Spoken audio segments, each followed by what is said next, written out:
information that you lived before?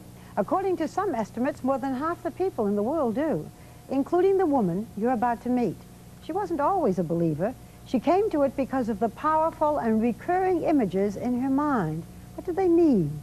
Her search for answers led to an extraordinary discovery, which she's written about in her new book, Across Time and Death. And tonight, Barb Brown takes you to the places and the people in her dream. It turned out to be the dream of a lifetime.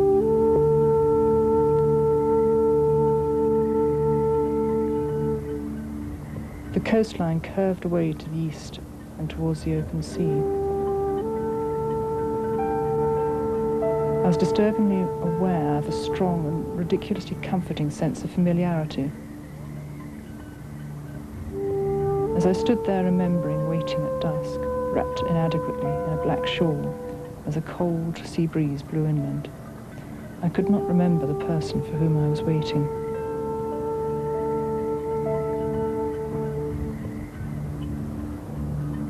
This image, a woman waiting for someone to return across a bay near the Irish Sea, haunted Jenny Kukel in her dreams. Who was the woman? And who was she waiting for? It seemed so real that even as a young girl, Jenny says she was convinced that it was more than a dream, that it was somehow a fragment of her own memory, even though the woman she pictured in her dreams was much older.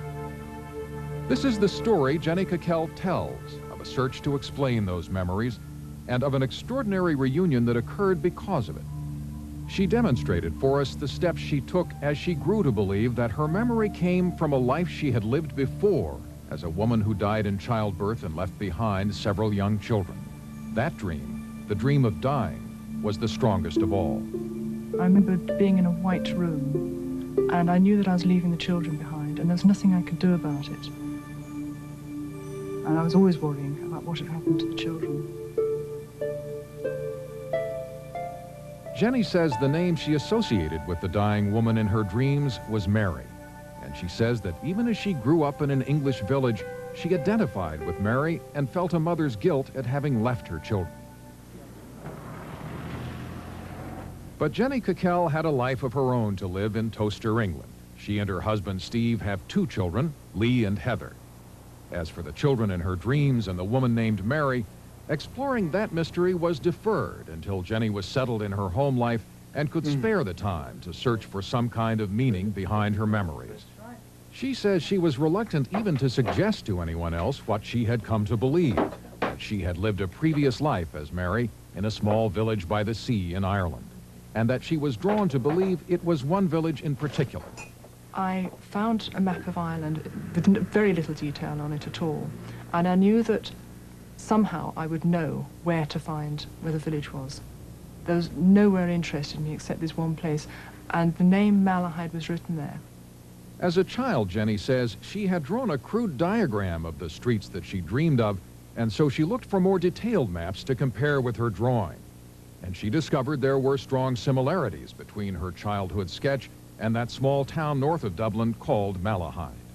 I realized it was something I was going to have to resolve, and I knew I would have to wait. I was planning for years. Just drift away. Just drift off into deep, deep relaxation. Because Jenny was unable to afford a trip from England to Ireland to search for clues, she volunteered as a subject for a hypnotist who claimed to specialize in regressing memories. She says he helped trigger more images of Mary and her village in the year 1919. Mary was walking down a main street. He asked what I was wearing, and I described a handmade calf-length skirt. I felt pride in the needlework.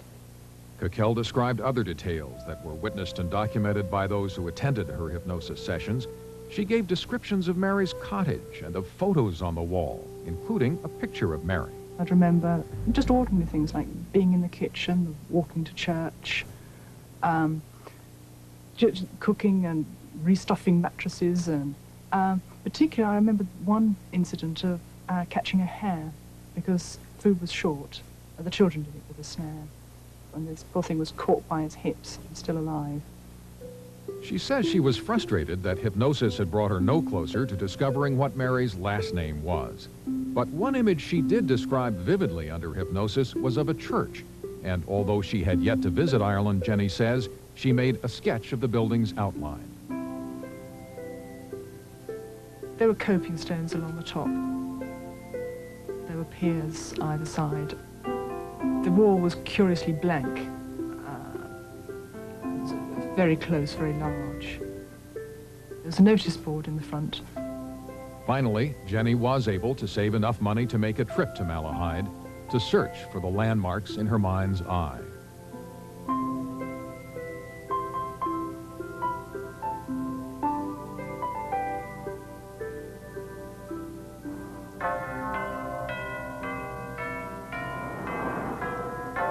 St. Andrews, Church Street, Malahide. Jenny says that when she finally stood before the building that matched her drawing, she was convinced the town of Malahide held the answer to her mystery. Then it meant that a lot more of the things I'd seen under hypnosis were quite likely to be accurate, as well as the memories I had always had. I realized I hadn't got a name. I would have to find out what the name was to trace the family.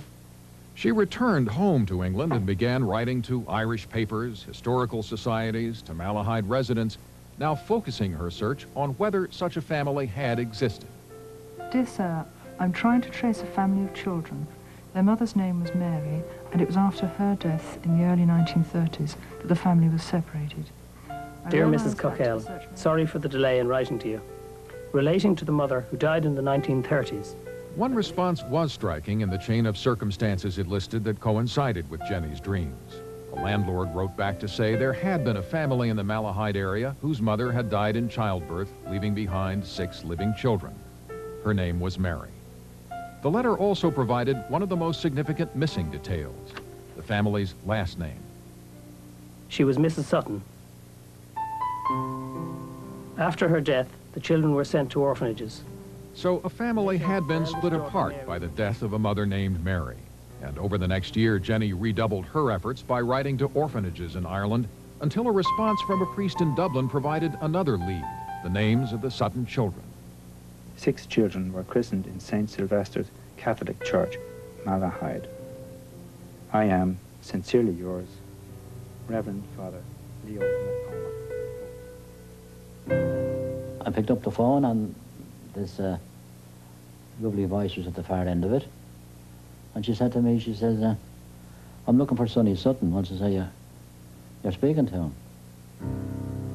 Sonny Sutton was the eldest of the children of Mary Sutton. He was 13 years old when his mother died, and he was 71 when Jenny Cockell found him in Leeds, England. And then she told me that she remembers me mother. And she told us what we used to do when we were children. She used to say, you used to go out and catch rabbits, didn't you? And pheasants. He says, how the hell do you know all this? She says, I've seen them in my dreams. She I've been dreaming, she says, of you, the family, she says, for since I was 5-year-old. And after I put the phone down, I sat down beside my wife. So I think I've been speaking to my mother on the phone. Sonny offered an explanation of one of Jenny's recurring dreams, the dream of standing on a jetty near the Irish Sea without knowing why she was waiting or for whom. He said, oh yes, I can tell you all about that. He used to go and work as a caddie for the golfers on the island, just across the bay. And that there was a rowboat, one-man rowboat, used to row us over there. My mother used to come down and she'd sit on those steps waiting for the boat to come in. And that boat was bringing me in. Jenny says Sonny's explanation put to rest that dream image that had haunted her since childhood. In turn, their conversations caused Sonny to wish for a reunion with the brothers and sisters who had been separated from him. I told her that's why I don't know where any of my family is. So she said, well then, she said, well, we'll have to try and find them. I needed to know that they were all right. I couldn't be a whole person until it was resolved. With Sonny's help and more intense research over the next year, Jenny located all 5 living brothers and sisters. In the more than 60 years since their mother's death, the sons of Mary Sutton had met only briefly and infrequently. Mary's daughters had never again established contact, and the youngest, Elizabeth, didn't even know she had brothers and sisters. The older daughter, Phyllis, sent Jenny a photograph, finally, a picture of Mary Sutton propping Phyllis in her arms. Christy. It's pretty, is It is indeed. How are you? Great, and yourself? Last year, Jenny Cockell's lifelong concern for the orphan children she dreamed of was resolved. All the living Sutton children were reunited.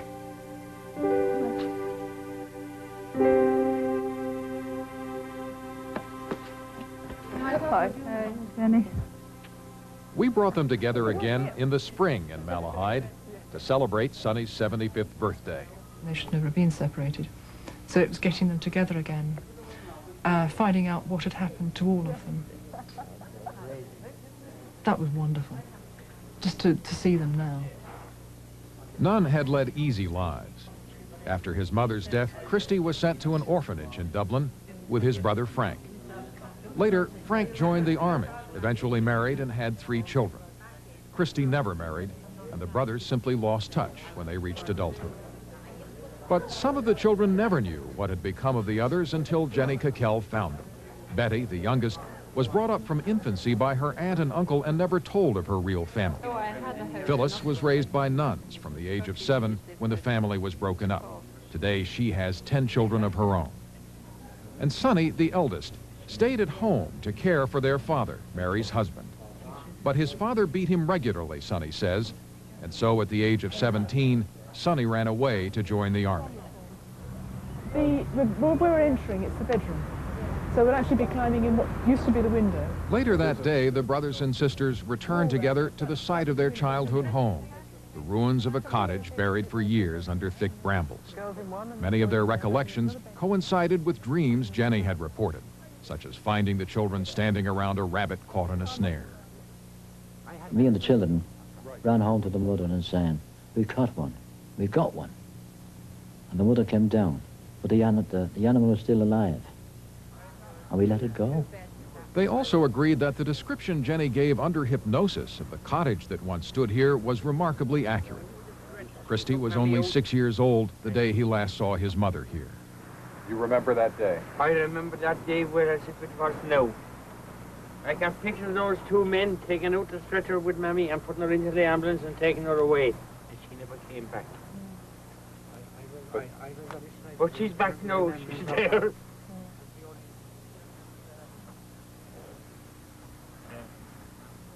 Mary Sutton died of complications following Betty's birth in a Dublin hospital. She was buried in an unmarked grave in her hometown. I know my mother is buried here, and then walking into the site with Jenny, it gives me the feeling that my mother is with me all the time. I shed many a tear. The graveyard had nothing. The body, the remains may still be there, but it's empty. There's no person there now. The energy, the soul is me. What do you believe happened in the larger sense? Is there such a thing as reincarnation? Then you obviously believe there is. Yes, for me there is.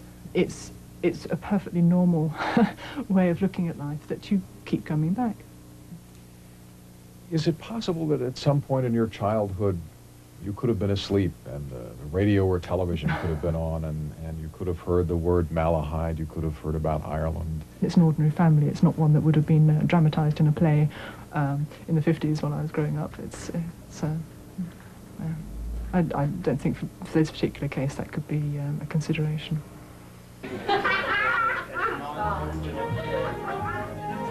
April 7th, 1994, Sonny Sutton's 75th birthday party. Feeling maternal, though 35 years younger, was Jenny Cockell. By finding all of the family and getting them back in touch with each other, I felt that it had been worthwhile. Her belief in reincarnation is a concept opposed by the Catholic upbringing of these children of Mary Sutton. They have another explanation, that their mother somehow guided this all from heaven to bring them back together as a family before it was too late.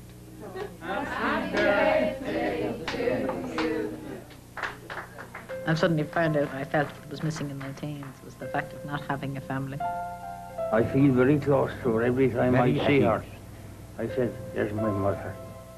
I say my mother was there all the time. When I'm in the presence of Jenny, I feel very contented, very free and very at ease. I'm very fond of her, and there's a great bond between us, because she's done something for my family that I couldn't do, because I was searching for years for them. She is a mother figure, and to me, she's my mother. Regardless of whether you believe in reincarnation, or heavenly guidance, or an extraordinary coincidence between dreams and realities, something happened to the children of Mary Sutton toward the end of their lives that they say restored to them a sense of how they had once belonged to a time and place and family, and now belong again. I had been unable to help them in their childhood, yet the whole point behind the memory was a wish to help them.